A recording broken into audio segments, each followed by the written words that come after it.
Amen. Bago magsiupo ang lahat, may inihanda akong sayaw na ang pamagat ay saging-saging. Sabay-sabay tayong sasayaw. Saging-saging, mangga-mangga, papaya, papaya. Bago magsiupo ang lahat, pakiayos mo na ang inyong upuan at pakipulot ng mga basura na nakikita ninyo sa inyong paligid. Maraming salamat mga bata. Maaari na kayong magsipagupo. Bago tayo dadako sa ating tatalakayin ngayon, nais ko na ibahagi sa inyo ang mga alituntunin sa silid-aralan.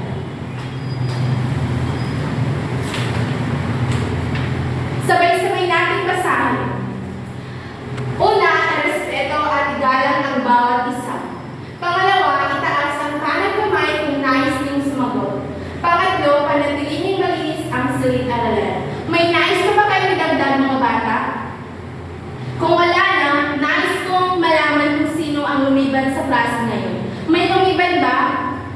Okay, magaling. Dahil walang lumiban sa ating klase ngayon, bigyan ninyo ang inyong sarili ng 3 palakpak. 1, 2. Hindi nakakaalala ng ating tinalakay noong isang araw.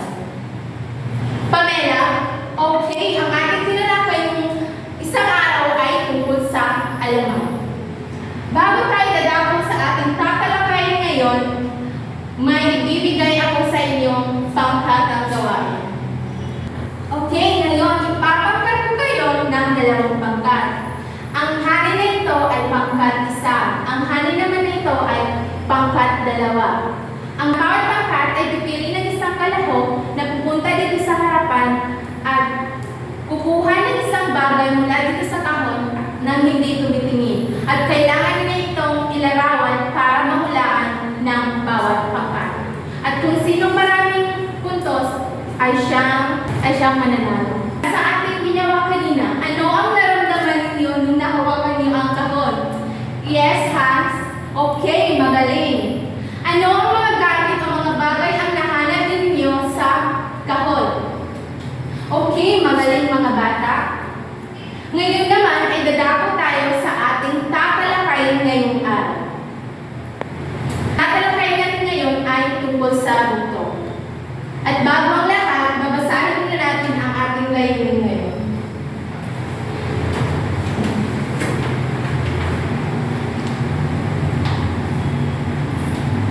Pagkatapos ng 45 minuto, ang mag-aaral ay naasahang natutukoy at 2 uri ng bugtong. Nakakalikha ng mga halimbawa ng bugtong batay sa natutunang mga uri. At naipapamalas ang kasanayan at pagpapahalaga sa paggawa ng bugtong sa malikhaing paraan. Ang bugtong. Ang bugtong ay pangungusap o katanungan na may nakatagong kahulugan na sinasaad upang utasin ito. Ang bugtong ay gumagamit ng metakora o paglalarawan. At kadalasan itong sinusulat ng patula o may tugma. Kailangan ninyo ng talas ng isipan at pagpapakahugan dito. Ang isang halimbawa ng isang bugtong ay heto na si Kaka, bubuka-buka. Ano ang sagot mga bata? Gunten. Magaling.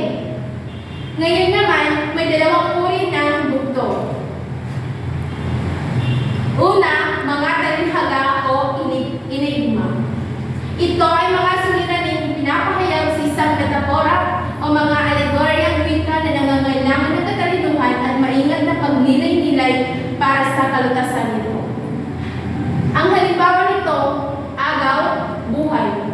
Ang ibig sabihin ay naghihinalo. Ang pangalawang halimbawa naman ito, anak, pawis, magsasaka o manggagawa. Ang mga talinghaga o enigma, ito ay malalim, may simbolismo at kailangan pag-isipan ng mabuti. Ang pangalawang uri naman ng bugtong ay mga palaisipan o conundrum. Ito ay mga tanong na umaasa sa dulot ng patudyong gamit sa tanong o sagot. Ang halimbawa nito, ano ang makikita mo sa gitna ng dagat?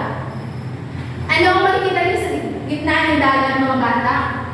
Okay, ang titik G.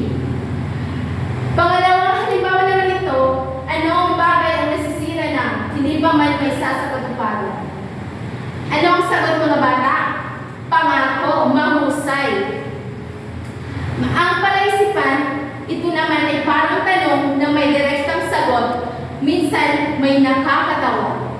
Tandaan, ang bugtong ay nilalag ito sa paraan ng pagpapataras ng isipan, ito din ay bahagi ng ating kultura. May mga tanong pa ba kayo mga bata? Naiintindihan niyo ba yung kung ano ang bugtong at ang mga uri nito? At kung wala na kayong tanong, tayo naman ay dadako sa pagkatang gawain.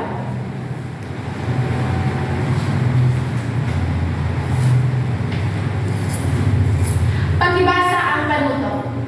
Naipapamalas ang kasanayan sa paggawa ng bugtong sa malikhaing paraan.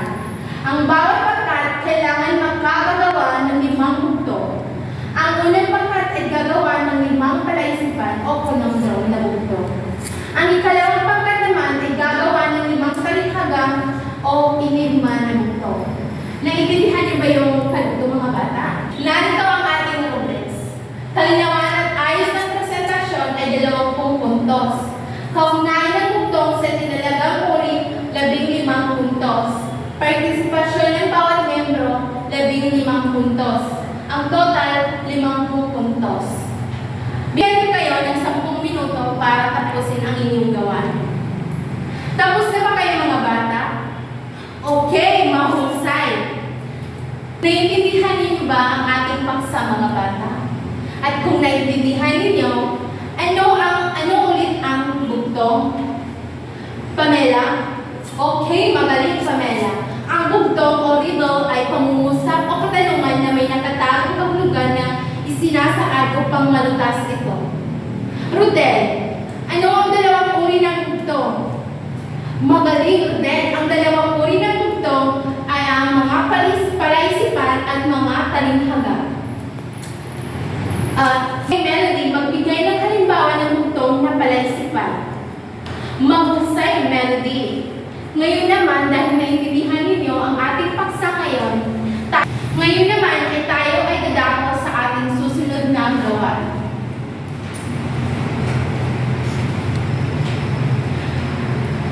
Basahin ang ating panuto. Tukuyin ang mga susunod na mga bugtong kung ito ba ay palaisipan o conundrum o talinghaga. Isulat ang inyong mga sagot sa padlang. Bibigyan ko kayo ng 10 minuto para tapusin ang inyong gawain. Tapos na ba kayo mga bata? Okay, mahusay. Ngayon naman ay tayo ay dadako sa ating pangalawang gawain.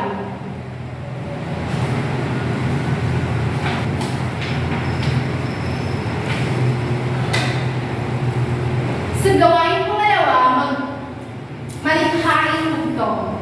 Lumikha ang gumawa ng original na bugtong at ipakita ito sa malikhaing paraan. Tulad ng samtula, kanta o mini comic strip. Isulat ang iyong sagot sa short bond paper. Bibigyan ko kayo ng 10 minuto para tapusin ang inyong gawain. Tapos na ba kayo mga bata? Okay, mahusay.